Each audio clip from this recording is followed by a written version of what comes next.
एक बार हजरत ख्वाजा मोइनुद्दीन चिश्ती रहमतुल्लाह अलैहि इस्लाम का पैगाम फैलाने की नीयत से अपने कुछ मुरीदों के साथ अजमेर शरीफ के एक स्थान पर तशरीफ लाए।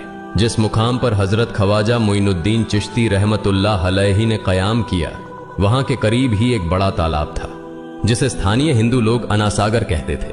उस दौर में इस तालाब की वसात और पवित्रता के कारण हिंदू समाज में इसका बहुत एहतराम किया जाता था। उनका यह अकीदा था कि जो शख्स दिन भर गुनाह करने के बाद इस तालाब में गौस्ल करता है, उसके तमाम गुनाह धुल जाते हैं। इसी वजह से वे इस तालाब को हमेशा दियों से सजाए रखते थे। कहा जाता है कि इस तालाब में हर रात दिए जलाने के लिए तकरीबन 3 मन तेल की जरूरत होती थी। तालाब की पवित्रता के कारण वहां सभी हिंदुओं को दाखिल होने की इजाजत नहीं थी। सिर्फ आला तबके के ब्राह्मण ही वहां गौस्ल कर सकते थे और तालाब के पानी को छू सकते थे। उनका यह मानना था कि अगर ब्राह्मणों के अलावा कोई और तालाब के पानी को छू ले तो पानी नापाक हो जाएगा। हजरत ख्वाजा मोइनुद्दीन चिश्ती रहमतुल्लाह अलैहि और उनके मुरीद लंबे सफर से थके हुए थे। कुछ देर आराम फरमाने के बाद जब नमाज का वक्त हुआ तो ख्वाजा मोइनुद्दीन चिश्ती रहमतुल्लाह अलैहि ने हजरत बख्तियार काकी रहमतुल्लाह अलैहि को अजान देने का हुक्म दिया। हुक्म पाकर हजरत बख्तियार काकी रहमतुल्लाह अलैहि ने अजान देना शुरू किया। उस वक्त हिंदुस्तान में तौहीद का पैगाम और अजान के अल्फाज किसी ने नहीं सुने थे।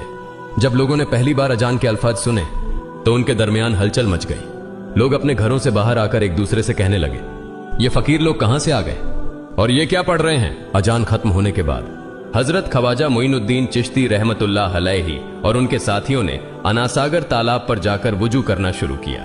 जब हिंदू पुजारियों ने देखा कि एक अजनबी दरवेश उनके मखसूस तालाब का इस्तेमाल कर रहा है तो उनके दिल में गुस्से की आग भड़क उठी।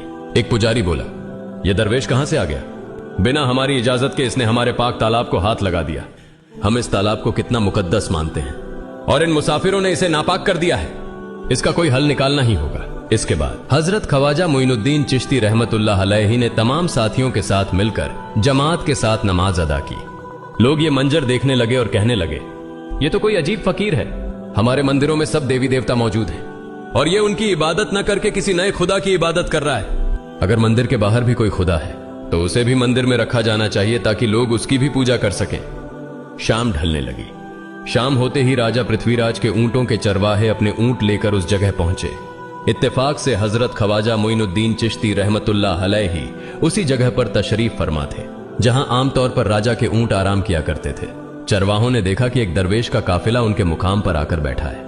उन्होंने हजरत ख्वाजा मोइनुद्दीन चिश्ती रहमतुल्लाह अलैहि और उनके साथियों से कहा, अरे फकीर बाबा, आप कहां से तशरीफ लाए हैं और यहां आकर बैठ गए? क्या आपको मालूम नहीं कि यहां रोजाना राजा पृथ्वीराज के ऊंट आराम फरमाते हैं?